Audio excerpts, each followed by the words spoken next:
The Arizona Territory sun beat down mercilessly as Sarah Montgomery stumbled through the dusty trading post, her dress torn and bloodied at the hem. 3 days she'd been running. 3 days since she'd fled her uncle's ranch after he'd tried to sell her to a cattle baron twice her age. Her fingers trembled as she reached into her pocket, pulling out her mother's silver locket, the last piece of her old life. "Please," she whispered to the trader, her voice cracking. "Just some bread and water. This is all I have." The trader barely glanced at the locket before turning away. "Silver don't buy much out here, girl. Move along." Before we continue with Sarah's journey, I'd love to ask you to take a moment to subscribe to the From Wild West channel and give this video a like. It truly means everything to us and motivates us to bring you more quality stories like this one. Also, I'm curious, where are you listening from today? Sarah's knees buckled, and she caught herself against a wooden post. The world spun. When had she last eaten? 2 days? 3? The locket slipped from her fingers, clattering against the dry earth. A shadow fell across her vision. She looked up to see a man crouching before her, an Apache warrior. His long dark hair held back with a strip of leather, his bronze skin marked with the scars of a fighter. His eyes, dark as obsidian, studied her with an intensity that should have frightened her. But there was something else there, something gentle beneath the warrior's exterior. He picked up the locket, turning it over in his calloused hands before placing it back in her palm, closing her fingers around it. "Keep this. It belongs to you." His English was perfect, touched with an accent that made each word deliberate. When she tried to pull away, those dark eyes softened. "Gold isn't what you need here," he said quietly. "You need food, water, and safety." He stood, extending his hand. "My name is Nahale, and you're coming with me." "I can't. I don't." Sarah's protests died as her vision blurred. She woke to the smell of mesquite smoke and roasting meat. Her head rested on something soft, a folded blanket. Above her stretched a canvas tent, and through the open flap she could see the orange glow of sunset painting the desert sky in shades of amber and crimson. "You're awake." Nahale's voice came from beside the fire. He sat cross-legged, turning a rabbit on a makeshift spit. "Your body needed rest. You've been pushing too hard." Sarah sat up slowly, every muscle protesting. "Why did you help me?" He didn't answer immediately. Instead, he removed the rabbit from the fire, placed portions on 2 tin plates, and brought one to her. "Eat first, questions after." The meat was the most delicious thing she'd ever tasted. Or perhaps she was just starving. She forced herself to eat slowly, aware of his gaze on her. When she finished, he handed her a canteen. "I help you because no one should run like that, like a hunted animal," he said finally. "I know that look. I've worn it myself." "You're Apache," she said, not as an accusation but an observation. "I am. My father was a war chief, but I chose a different path." He stared into the fire. "I lived with the white settlers for 5 years, learned their language, their ways. Then I returned to my people. Now I exist between 2 worlds, belonging fully to neither." "Why come back?" "Because running from who you are only makes you lost." His eyes met hers. "Now your turn. What are you running from?" Sarah's hands tightened around the canteen. "My uncle. After my parents died, he took me in, said he'd care for me. Instead, he tried to sell me to Samuel Blackwood, a rancher who's already buried 3 wives under suspicious circumstances." Her voice dropped to a whisper. "I heard them making the arrangement. 200 head of cattle from me, like I was livestock. Nahale's jaw tightened. You did right by running. But I have nowhere to go. No money, no family, no... You have somewhere now. He gestured to the camp around them. This land is mine, 160 acres given by treaty. I raise horses, trade with both Apache and white settlements. I need someone who can cook, tend the garden, help with the horses. You need safety and a new start. You're offering me work? I'm offering you a choice. Stay and work until you're strong enough to decide your future. Or leave tomorrow with supplies and my blessing. But tonight, you're safe. Sarah looked at this warrior who sat so calmly, offering her something no one else had: respect and agency. The first weeks passed in a rhythm as old as the land itself. Nahale's ranch sat in a valley carved by ancient rivers, bordered by red rock cliffs that glowed like fire at sunset. His herd of horses, 15 strong, beautiful Appaloosas with spotted coats, grazed in a natural corral formed by the landscape. Each morning, Sarah woke before dawn to start a fire and prepare breakfast. Nahale taught her to make fry bread the way his mother had taught him, and she shared her mother's recipe for biscuits. They ate in companionable silence, then began the day's work. A horse knows fear, Nahale told her on the third morning, leading her to the corral. They can smell it, feel it in your touch. So the first lesson is, face your own fear before you approach them. Sarah watched as he moved among the horses, with fluid grace, his hand gentle on their necks, murmuring in Apache.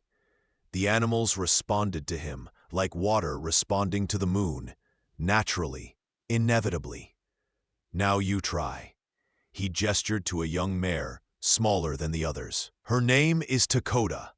It means friend to everyone. Sarah approached slowly, remembering his words. The mare's ears flicked forward, curious. When Sarah reached out, her hand trembling slightly, Dakota snuffled her palm. Good, Nahale said from behind her. Now breathe with her. Match your breath to hers. Sarah closed her eyes, focusing on the mare's steady breathing. Slowly, her racing heart calmed.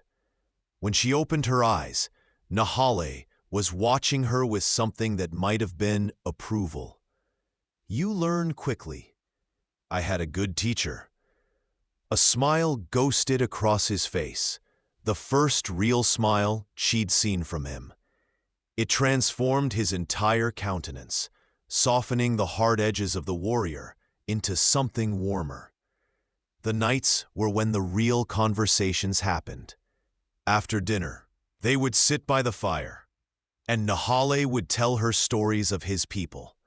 Not the savage tales white settlers spread, but true stories of a nation with rich culture, complex beliefs, and deep connection to the land.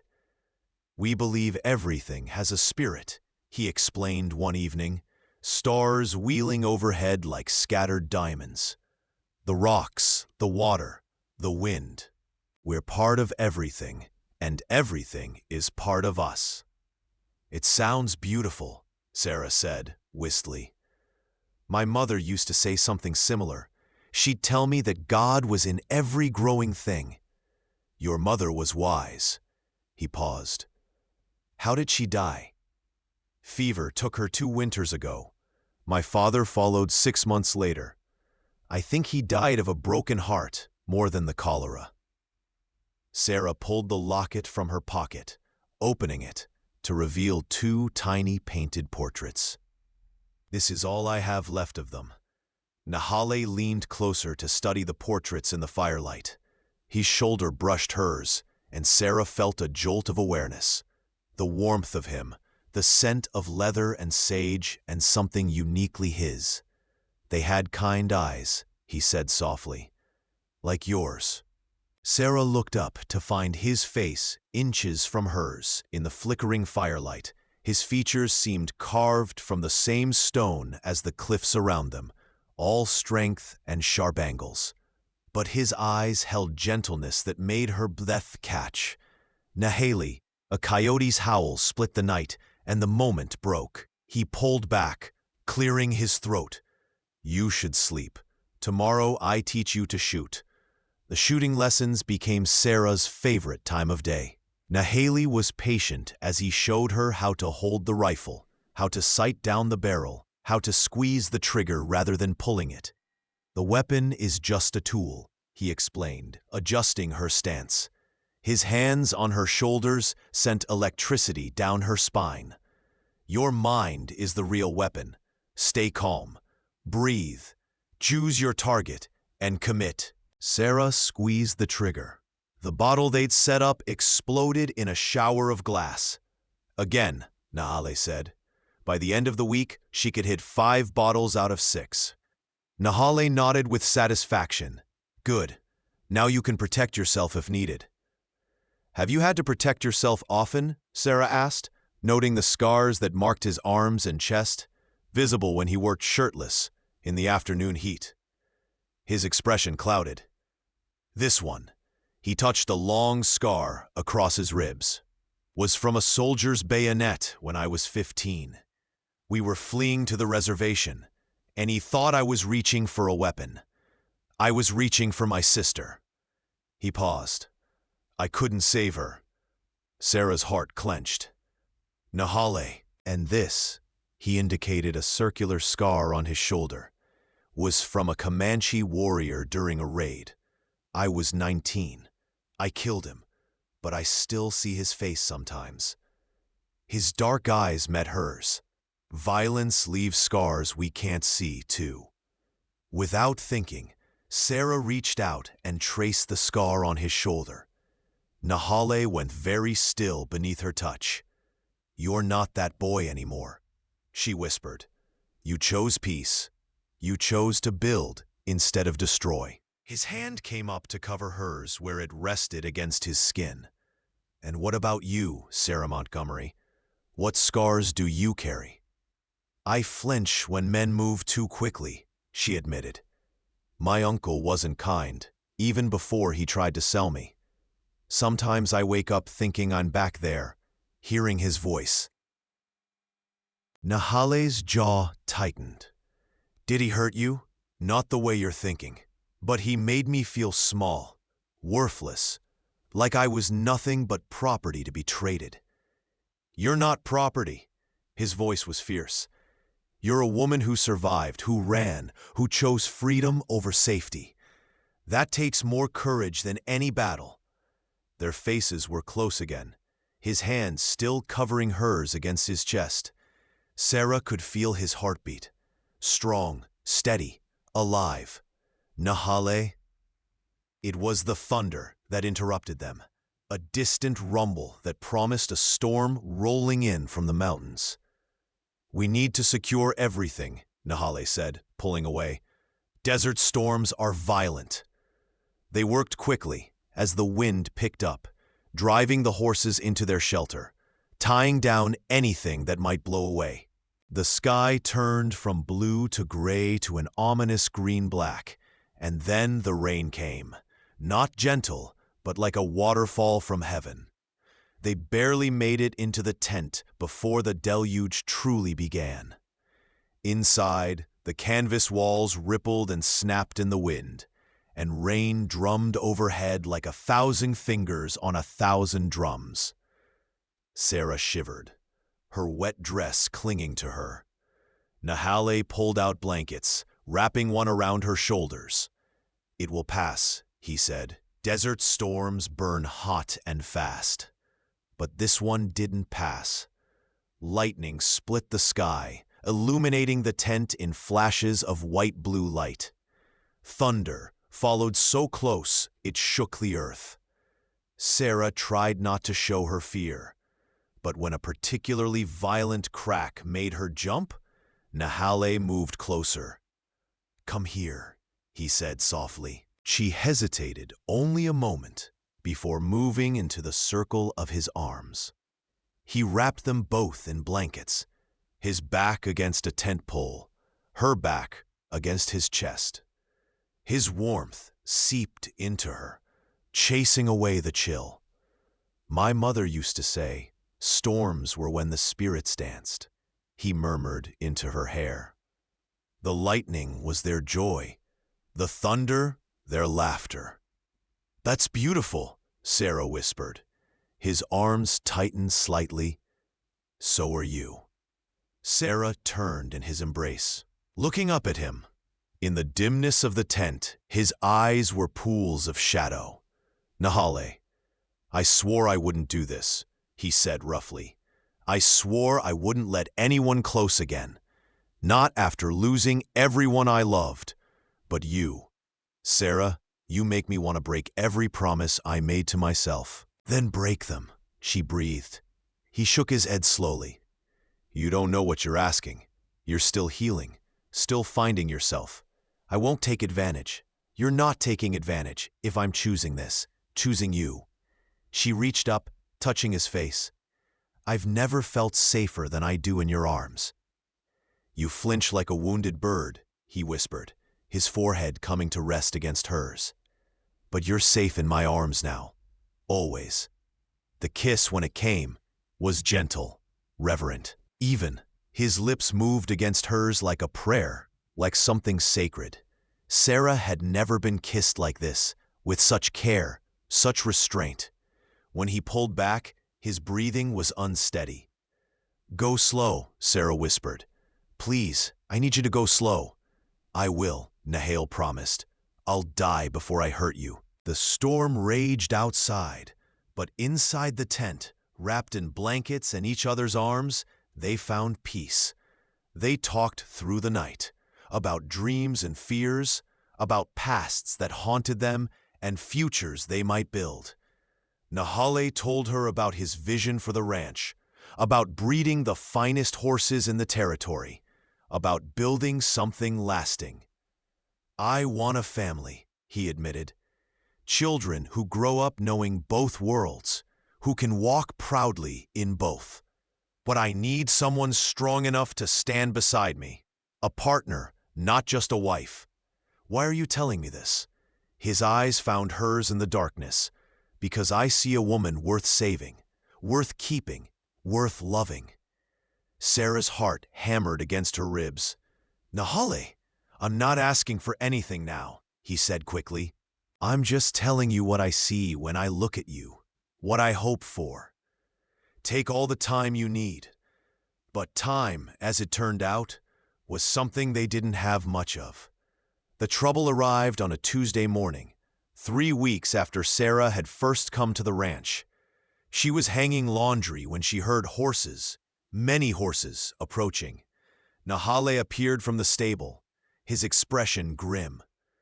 Go inside the tent, he said quietly. Take the rifle. What's happening? Just do it. Now.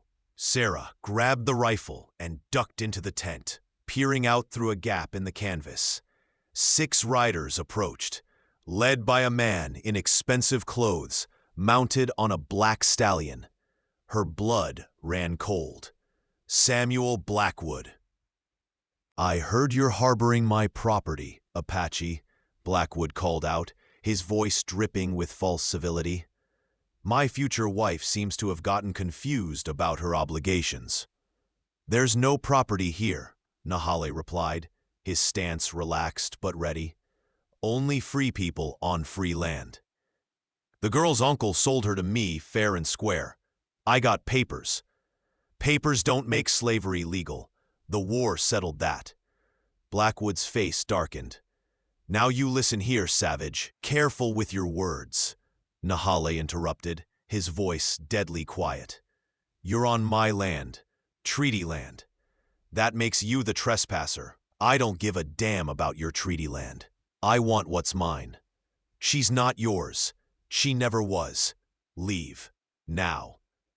Blackwood laughed, a cruel sound. Boys, seems we got ourselves a wild Apache who needs teaching. The riders spread out. Sarah's finger found the trigger of the rifle, her heart pounding.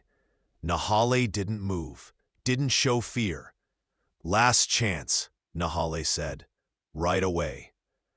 "I don't think so." Blackwood's hand went for his gun. Nahale was faster. His knife left its sheath and flew through the air in one smooth motion, embedding itself in Blackwood's gun hand. The rancher screamed, dropping his weapon. The other riders drew their guns. Sarah didn't think. She just acted. She stepped out of the tent, rifle raised. "I'll shoot the first man who aims at him," she called out, her voice steady despite her terror. "And I'm a good shot. He taught me well." The riders hesitated. Nahale used the moment to move, disarming two men before they could react. His movements were water and lightning combined, beautiful and terrifying. "The lady has made her choice," Nahale said, knife now in his hand again. "And you're bleeding on my land, Blackwood. Time to leave." "This isn't over," Blackwood snarled, clutching his wounded hand. "I'll be back with the law. Bring them. This land is mine by treaty, and she's here by choice. Any judge will see that, especially if I mention your 3 dead wives." Nahale smiled without humor. "Yes, I know about them. The Apache aren't as isolated as you think." Blackwood's face went pale. He wheeled his horse around. "Let's go." They watched the riders disappear in a cloud of dust. When they were gone, Sarah started shaking. The rifle slipped from her hands. Nahale caught it before it fell, then caught her as her knees buckled. "I've got you," he murmured.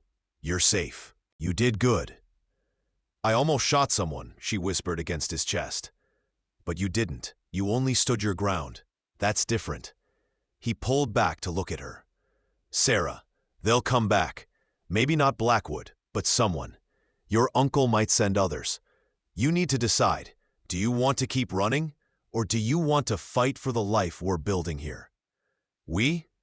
"Yes, we, if you'll have me." He took her face in his hands. "I love you, Sarah Montgomery. I've loved you since you tried to trade your mother's locket for bread. I want you to stay, not as my employee, but as my wife. Build this life with me. Face whatever comes together." Tears streamed down Sarah's face. "I love you too, but I'm terrified. What if?"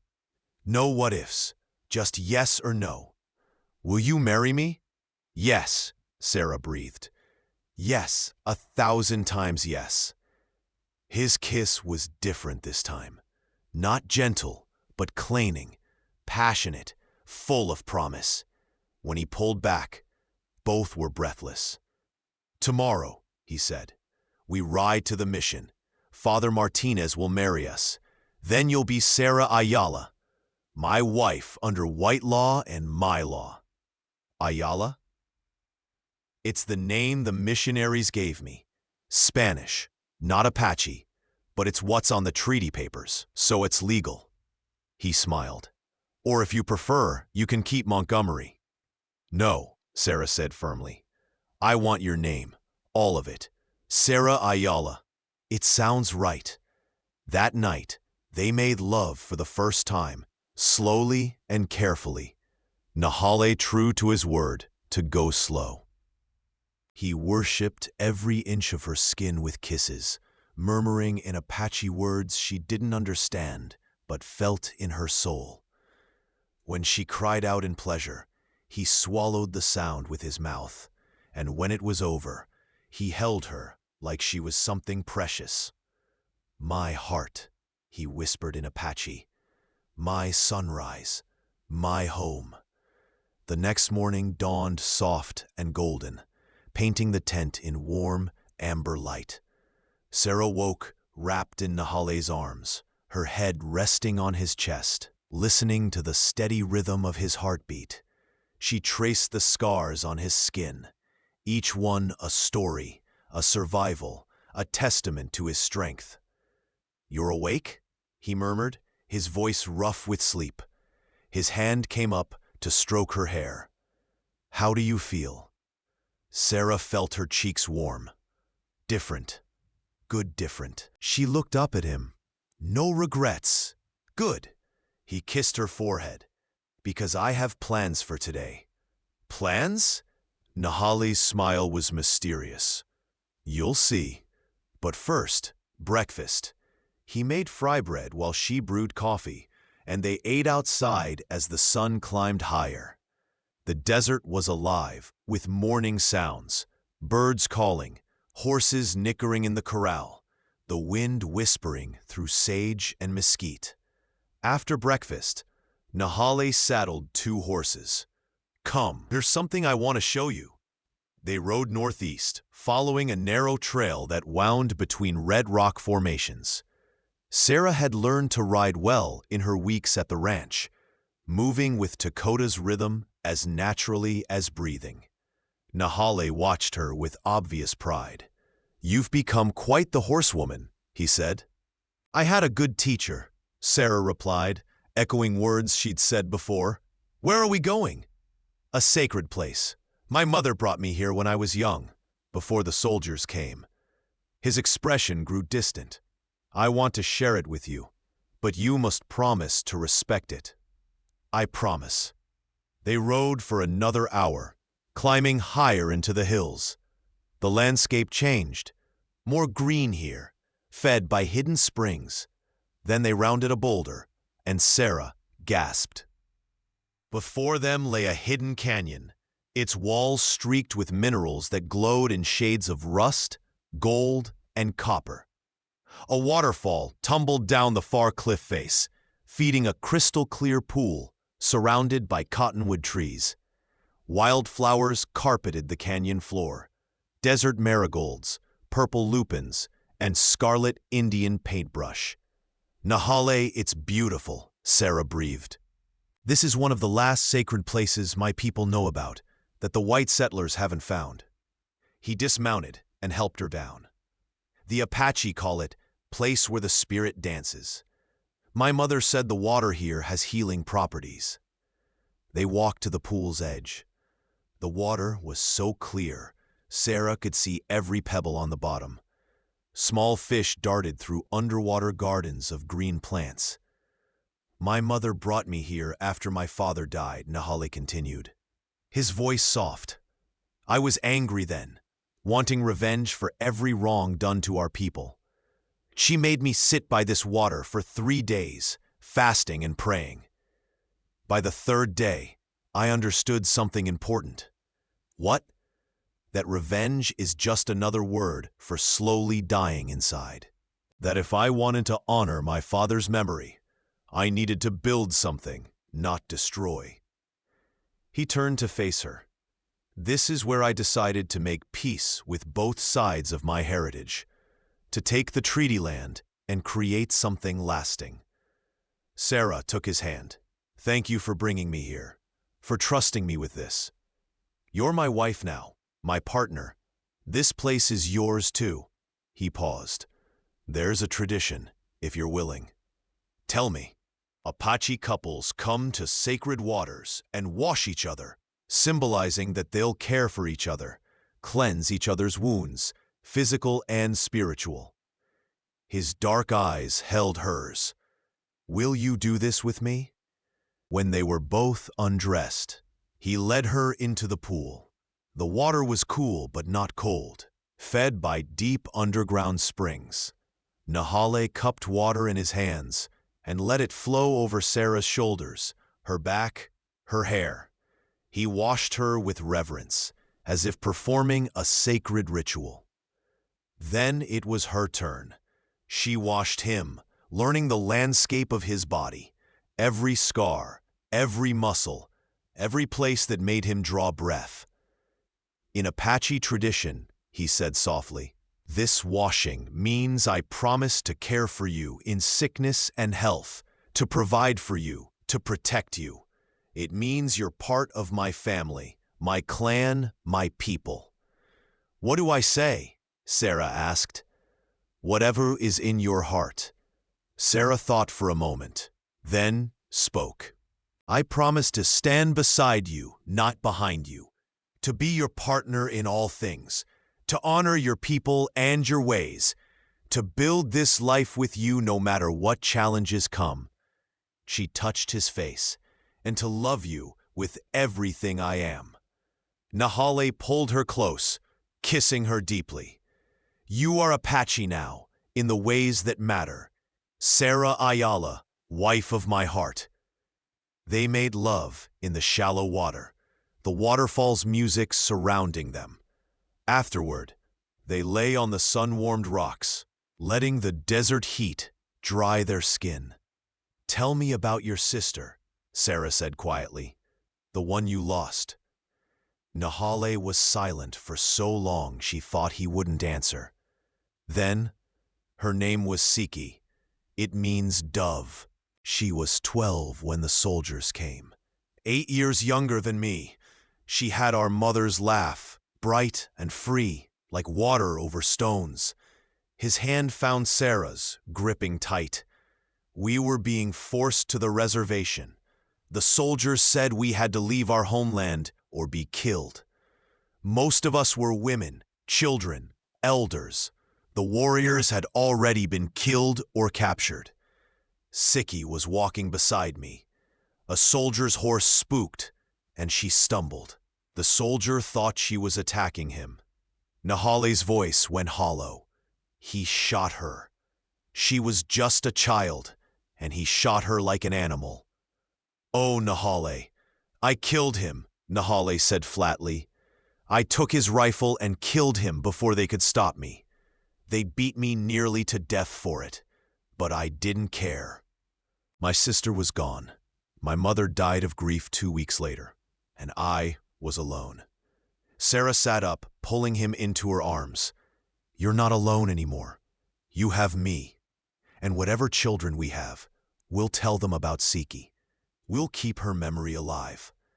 Nahale's arms came around her, holding tight. When he pulled back, his eyes were wet. You see why this place matters? It's all I have left of them. This land, these sacred spaces. If I lose this too, I lose everything. Then we'll fight for it, Sarah said fiercely. Together. They dressed and rode back to the ranch as the sun began its descent. Sarah felt changed somehow, not just by the physical intimacy, but by the sharing of pain, of history, of sacred spaces. She was being woven into the fabric of Nahale's life, and he into hers. That evening, as they prepared dinner together, a rider approached. Nahale tensed, hand moving to its knife, but relaxed when he recognized the man. An older Apache with gray-streaked hair and a weathered face. Grandfather, Nahale greeted him in Apache, then English. Sarah, this is Delche. He was my father's closest friend. Delche studied Sarah with sharp black eyes. Then he smiled, revealing several missing teeth. So this is the white woman who captured the heart of young Nahale. I had to see for myself. Over roasted venison and vegetables from Sarah's garden, Delche told stories, some funny, some sad, all illuminating pieces of Nahale's past that Sarah hadn't known. He spoke of Nahale's father, a chief known for his wisdom rather than his ferocity. Your husband's father could have been a great war chief, Delche said to Sarah. He had the strength, the courage, but he chose to be a peace chief instead. He believed our survival depended not on how well we fought, but on how well we adapted. Sounds like his son follows in his footsteps, Sarah observed. Delche nodded approvingly. The son honors the father. Not all Apache agree with Nahale's choices to take treaty land, to work with white settlers, to marry a white woman. He held up a hand when Sarah opened her mouth. But I say he is brave. It takes more courage to bridge two worlds than to burn them down. Why are you here, grandfather? Nahale asked. Not that you aren't always welcome, but you usually send word before visiting. Delche's expression grew serious. I bring warning. Some of our young warriors are angry about the latest treaty violations. White settlers are pushing onto reservation land, and the agent does nothing. There is talk of raids. Where? Nahale demanded. The settlements to the south. The ones that border your land. Delche looked at Sarah. They do not know you are married to an Apache. They may see your ranch as a white target. Sarah felt cold despite the warm evening. When? Soon. Maybe days, maybe weeks. I came to warn you because you are family. Delche stood. I will speak to the young warriors. Try to make them see reason. But they are angry, and anger makes men foolish. Be careful, both of you. After Delche left, Sarah and Nahale sat by the fire in tense silence. We could leave, Sarah said finally. Find somewhere safer. This is my land, my home. I won't run. Nahale stared into the flames. But I won't risk you either. Maybe you should go to the mission. Stay with the priests until... No. Sarah's voice was firm. I'm not leaving you. We face this together, remember? Nahale looked at her, and something like relief crossed his face. Together. So what do? We prepare. Tomorrow, I teach you to shoot from horseback. We gather supplies in case we need to shelter for a while. And we watch. Always watch. He pulled her close. But tonight, we just be together. Because tomorrow may bring trouble we can't predict. They made love that night, with an urgency born of uncertainty, holding each other afterward, like they could press their bodies together so tightly that nothing could separate them. The next 3 days passed in a blur of preparation. Nahale taught Sarah to shoot while riding, to reload quickly, to stay calm under pressure. They moved food stores into a small cave in the canyon walls, enough to last weeks if needed. Nahale showed Sarah escape routes and safe places to hide. If something happens to me, he started, nothing will happen to you. Sarah, listen.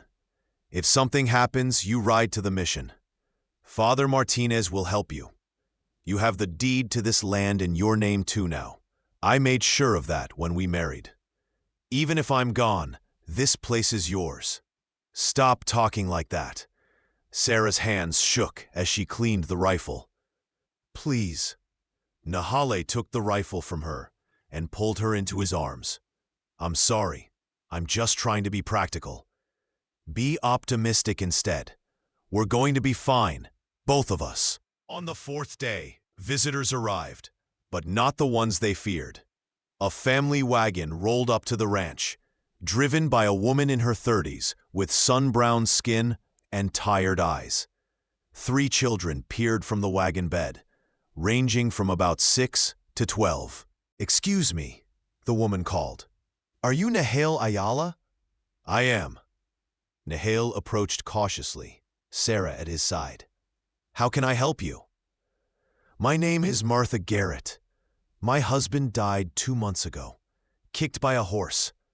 We're trying to get to California, to my brother, but our axle cracked 20 miles back.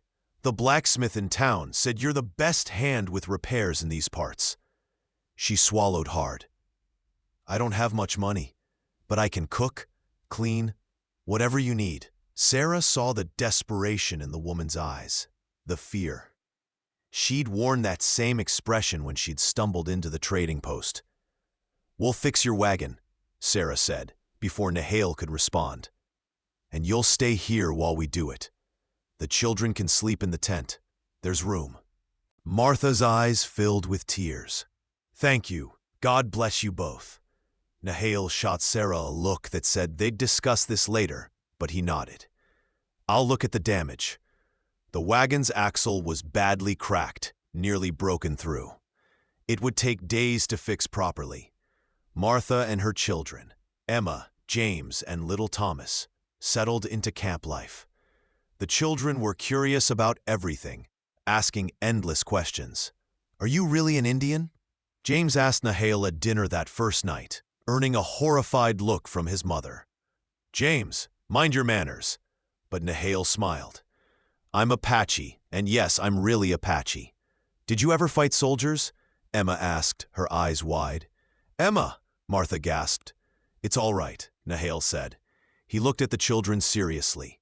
"Yes, I fought, but now I choose peace.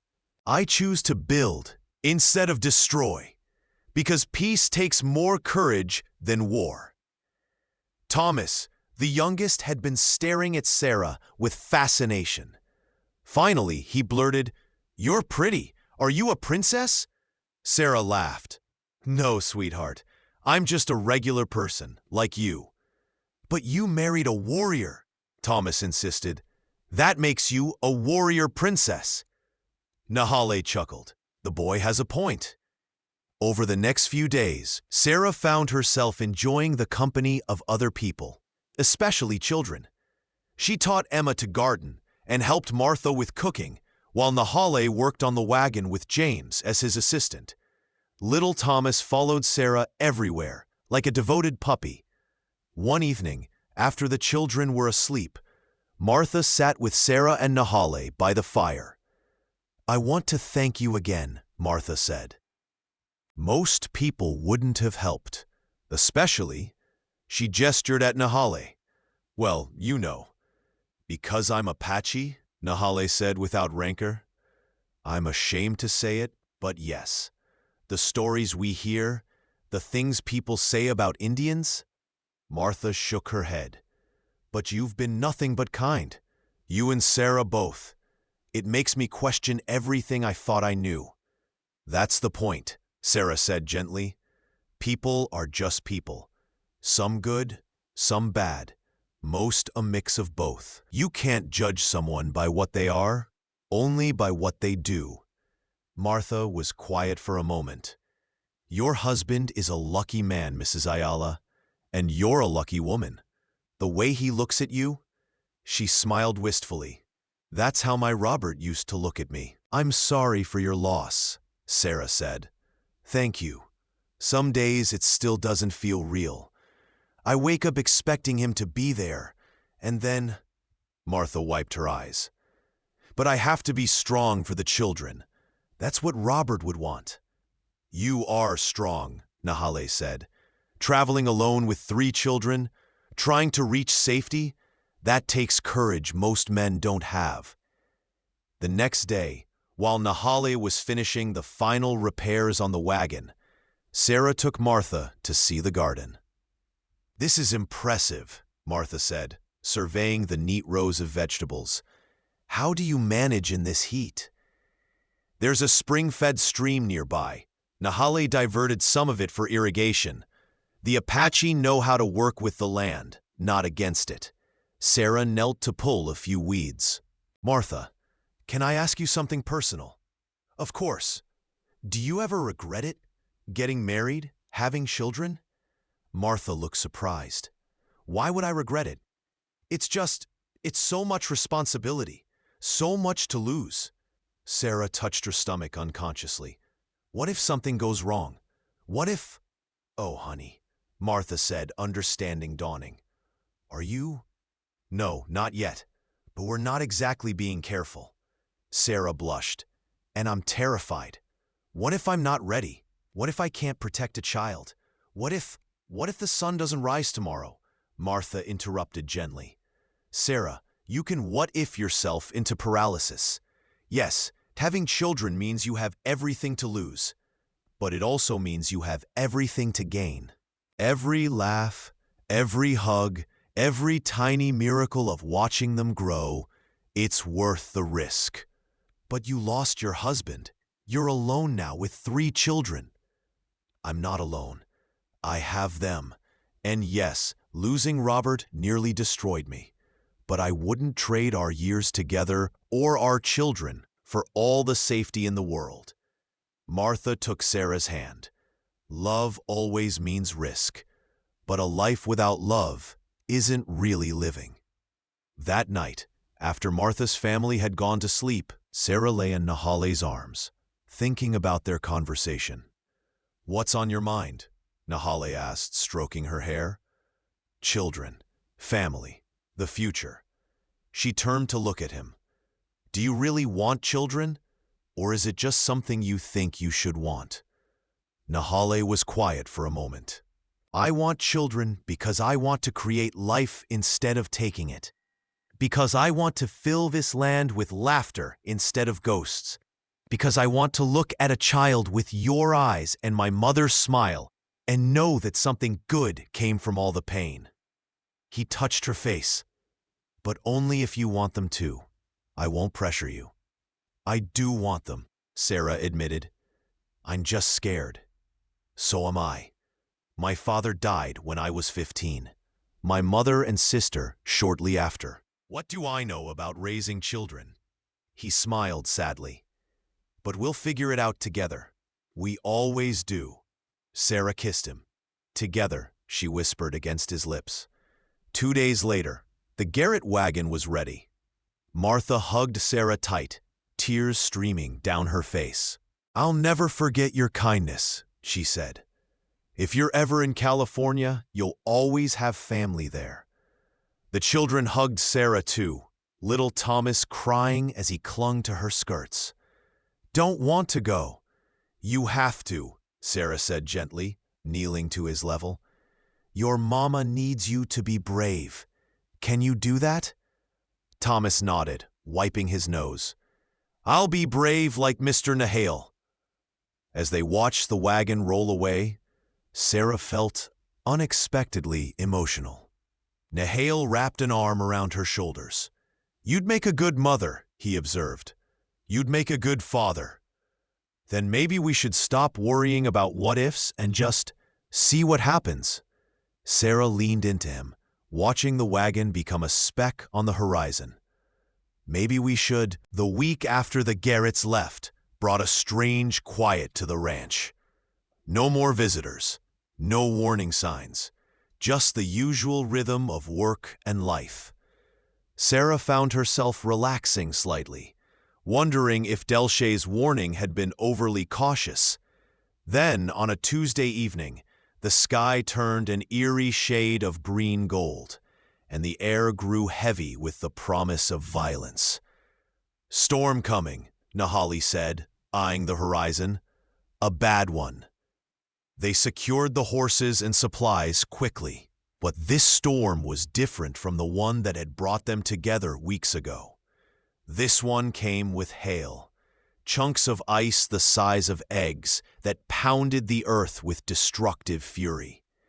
Inside the tent, Sarah pressed close to Nahale as the world outside seemed to tear itself apart. The sound was deafening, like 1,000 horses stampeding overhead. Then, through the chaos, a new sound, a scream. "Someone's out there," Sarah gasped. Nahale was already moving, grabbing a thick blanket. "Stay here." "No."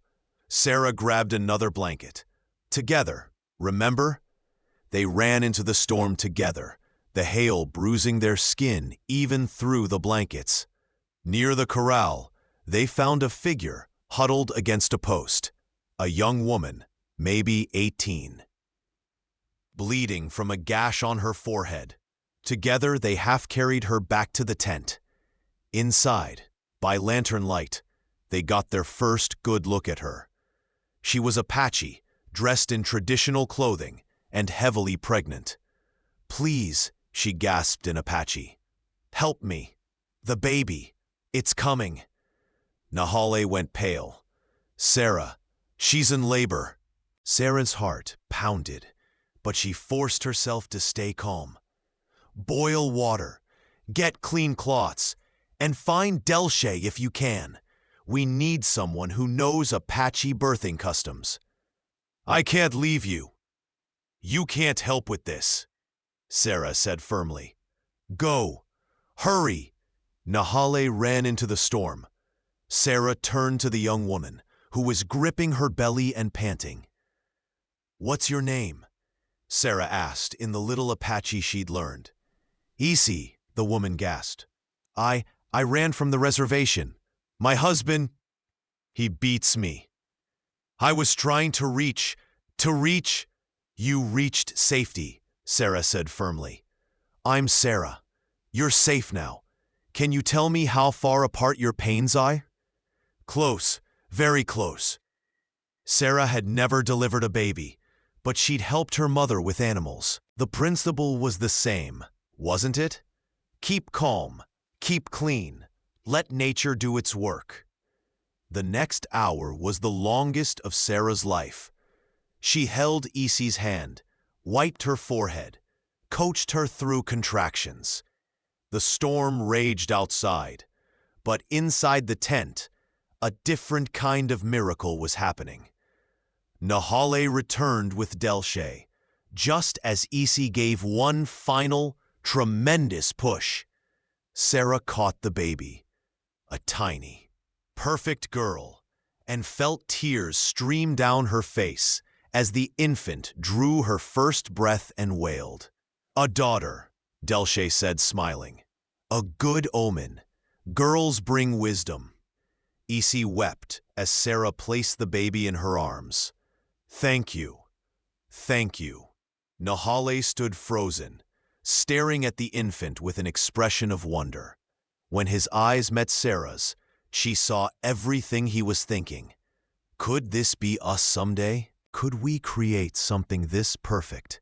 Delshay helped with the afterbirth and made sure Issy was comfortable. The storm began to ease, the hail giving way to gentle rain.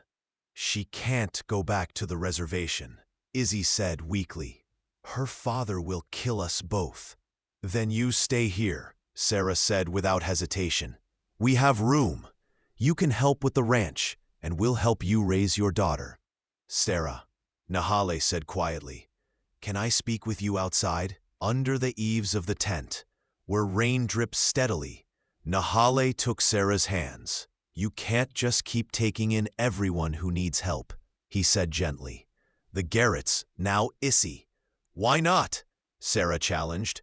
We have space. We have food. Why not help? Because it puts you at risk. If Issy's husband comes looking for her, then we deal with it. Together. Sarah's grip tightened. Nahale, when I was running, terrified and alone, you took me in. You gave me safety when you had every reason to turn me away. How can I do less for others? Nahale stared at her for a long moment, then laughed softly. You're right. You're absolutely right. He pulled her close. You're going to fill this ranch with strays and misfits, aren't you? Probably, Sarah admitted. Is that a problem? No. He kissed her forehead. It's one of the reasons I love you. You have the biggest heart of anyone I've ever known. Inside the tent, Issy had fallen asleep with her daughter tucked against her chest. Delshay sat nearby, keeping watch. You've chosen well, grandson, Delshay said to Nahale. She has the heart of an Apache woman, strong, fierce, protective. She will give you strong children. Sarah blushed. Nahale's arm tightened around her. I know, grandfather, I know. The next morning dawned clear and washed clean. The hail damage was less than they'd feared. Some broken branches, some bruised vegetables, but nothing irreparable.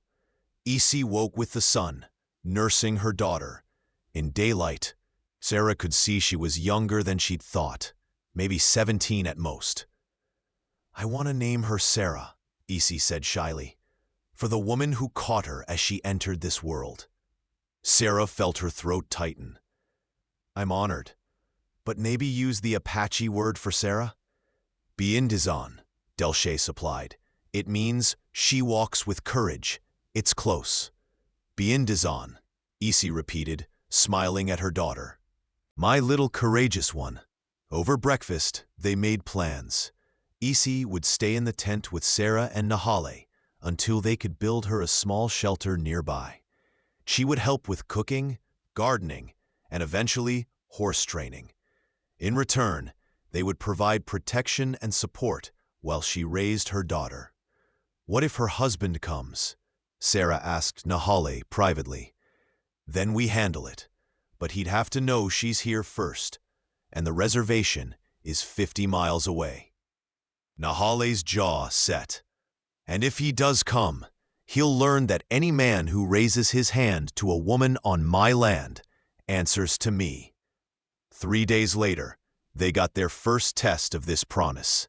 A rider appeared, Apache, young, with an angry set to his shoulders.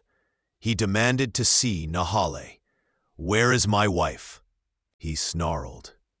"I know she came this way. Give her to me. She's my property." Sarah watched from the tent entrance, rifle in hand. Nahale stood his ground. "There's no property here," Nahale said calmly. "Only free people making their own choices. She's my wife. The elders married us. And you beat her, broke ribs, split her lip. I saw the scars." Nahale's voice was ice. "No man who treats a woman that way deserves to call her wife." "You have no right. I have every right. This is my land, and anyone who comes here seeking safety gets it, even from their own people." The young man's hand moved to his knife. Nahale didn't flinch. "You can try," Nahale said softly, "but you'll lose. And even if you somehow beat me, there's a white woman with a rifle who won't let you leave this ranch alive. Is your pride worth dying for?"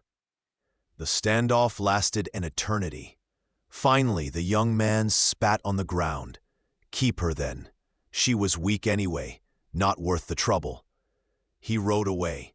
Nahale didn't relax until he was out of sight. Inside the tent, Isi wept with relief. "Thank you, both of you. I thought he would kill me." "No one kills anyone on this land," Sarah said firmly. "This is a place of peace, of new beginnings." That night, as Sarah and Nahale lay together under the stars, they'd given the tent to Isi and had been sleeping outside in the warm weather. Sarah spoke into the darkness. "We're building something here, aren't we? Something bigger than just a ranch." "What do you mean?" "A refuge, a place where broken people can heal, where the rules are different than out there." She gestured vaguely toward the wider world. "A place where Apache and white live together, where women aren't property, where violence isn't the answer." Nahale was quiet for a long time. "My father used to talk about this. He said someday, somewhere, someone would build a bridge between worlds, a place where both sides could meet as equals." He turned to look at her. "Maybe that's what this is. It's ambitious. So are you." He smiled. "So are we." Sarah nestled closer. "Then let's do it right. Let's build something that lasts." Above them, stars wheeled in their ancient patterns, and somewhere in the darkness, a coyote sang its lonely song. But Sarah didn't feel lonely. She felt full of purpose, of love, of possibility. The next morning, they rode to the mission at dawn. Father Martinez, an old Spanish priest who'd served in the territory for 40 years, married them in a simple ceremony with 2 ranch hands as witnesses. "I now pronounce you man and wife," Father Martinez said, smiling. "You may kiss your bride." Nahale did, thoroughly, until one of the ranch hands coughed pointedly. They rode back to the ranch as the sun climbed the sky, painting the desert in shades of gold and crimson. But their peace didn't last long.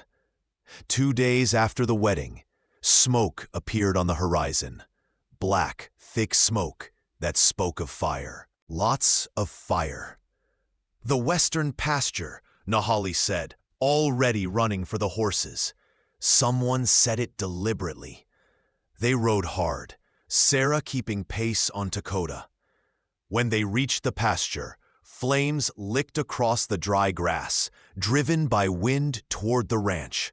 But worse, The herd of 15 horses was trapped in a natural box canyon, panicking as the fire closed in. "We have to get them out," Sarah shouted over the roar of the flames. "It's too dangerous." "Then we do it together." Nahali looked at her, and something fierce and proud burned in his eyes. "Together," he agreed. They rode into the smoke, Sarah covering her mouth with her neckerchief. The horses were screaming. High, terrified sounds that cut through Sarah's heart. Nahali reached them first, using his voice and presence to calm the lead mare. Sarah circled around, driving the stragglers toward the opening. Then she saw him, Blackwood's foreman, hiding in the rocks above the canyon, aiming a rifle at Nahali's back. "Nahali!" Sarah screamed. She didn't think. She just spurred Dakota forward, putting herself between Nahali and the shooter. The rifle cracked. Fire exploded in her shoulder, spinning her off the horse. She hit the ground hard, the world going gray at the edges. Through the haze, she saw Nahali roar with rage, saw him draw his own rifle and fire. The foreman fell. Then Nahali was beside her, his face stark with terror. "Sarah! Sarah, stay with me!" "The horses," she gasped. "Save the horses." "To hell with the horses." His hands pressed against her shoulder, trying to stop the bleeding. "Don't you dare die on me." "We just got married. Damn it." Language, she tried to joke, but it came out as a whimper. "Go slow. It hurts." "I know, my heart. I know." His voice broke. "I'll die before I let anything happen to you." Through the pain, Sarah saw the horses stampeding past them, fleeing the canyon. Nahale had already freed them. The fire roared closer. "Have to move," she managed. "Fire." Nahale scooped her up as if she weighed nothing, running for his horse. He mounted with her cradled against his chest, riding hard away from the flames. By the time they reached the ranch, Sarah had passed out from blood loss. She woke 3 days later in their bed, bandaged and weak. Nahale sat beside her, his face haggard with sleeplessness. "You scared me," he said hoarsely when he saw her eyes open. 3 days I've watched you sleep, wondering if you'd wake up." "The horses?"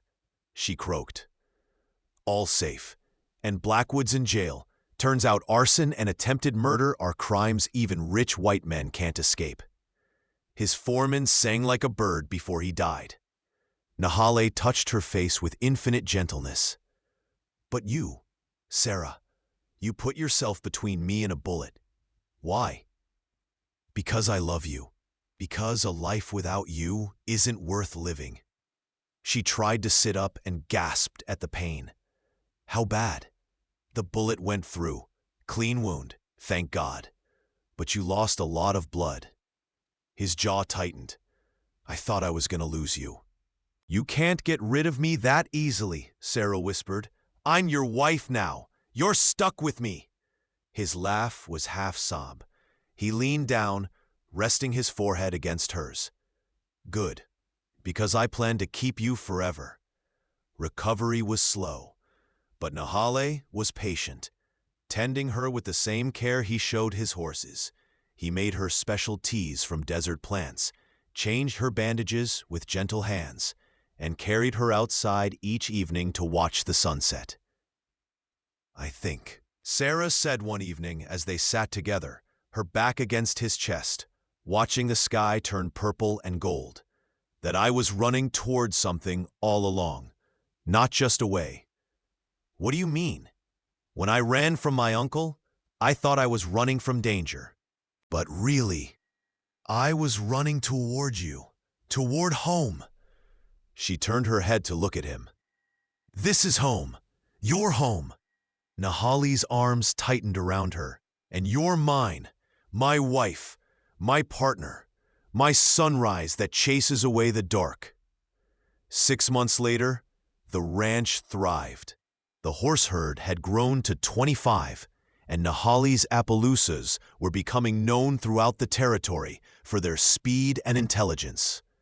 Sarah had learned to break and train horses alongside her husband, and they worked together like two halves of a whole.